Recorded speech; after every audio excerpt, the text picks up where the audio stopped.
Allah xeyrin versin kardeşim. Kardeş özdə bir sənətkardır, müəyyən sahədə işləyir, tanıyan tanıyır.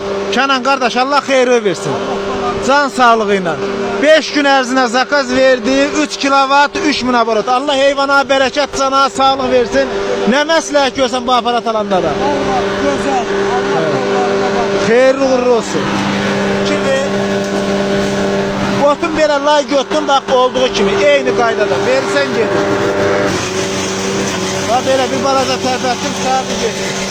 Eyni qaydada bax o biri lay versən. Bir damda boğulmaq zat, heç nə ha bax.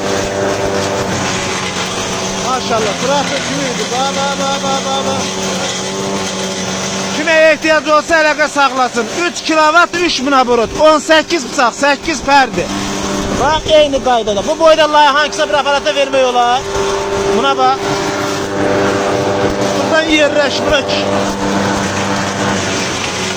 Bax. 3 kilovat, 3000 aborotdur. Qorxuyu qurelək, sardı getdi. Suyuna da bax. Büyüklüğü ota bak. Maşallah olsun. Kaymak. Allah sana. Hayırlı olsun Kenan. Allah canını sağ eləsin, can sağlığıyla işler. Yem kabı, yem setkasını da verdik kardeş. Kim ideal bir şey istese İmişli bölgesinde, Demir Servet Sexində yığılır. Bunun böyükləri de var. İşıq sərfiyyəti 1 saata 40 qəpikdir. 18 bıçaq, 8 pər. Yeni bot qayıtı ilə hamısı təkərlər zaten. İşləməyi bot göstərən, bunu bilinib. Çox keyfiyyətli da. Xeyirli olsun, can sağlığı. Büyüklüğü botda baxmadım buna da. Yem kimi.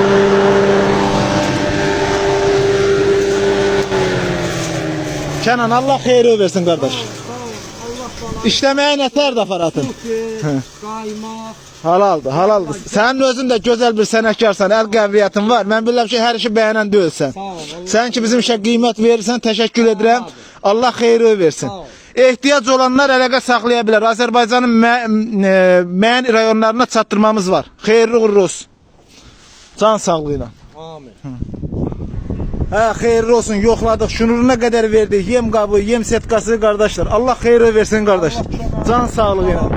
İnşallah bundan gözəl faydalan. Xeyirli olsun. 3 kilovat, 3000 aborot, 18 bıçaq, 8 pərdi. Kim ehtiyac olsa əlaqə saxlasın, səhifədə nömrə var.